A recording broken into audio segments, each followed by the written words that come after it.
I'm Richard Duke, a Duke Law Firm, Birmingham, Alabama.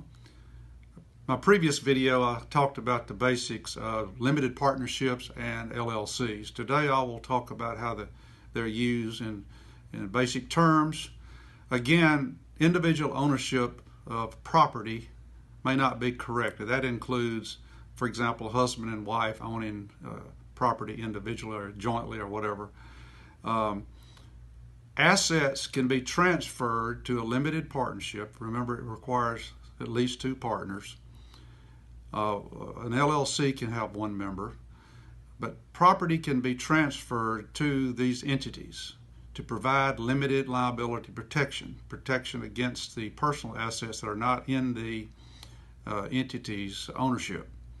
So land can be transferred, dry land, commercial buildings, rental property like houses or residences, investments, your investment accounts can be transferred instead of individually owned.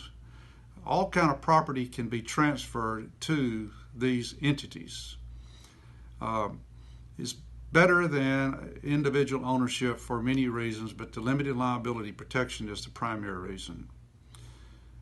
Once the property is transferred, if it's an investment account, for example, it will be in the name of the entity, not in you individually. That the entity, of course, has to get a federal tax identification number, and may have to file tax returns like Form 1065 for a partnership, and same thing for two or more members of an LLC. It is also a partnership, but it is a better technique than individual ownership.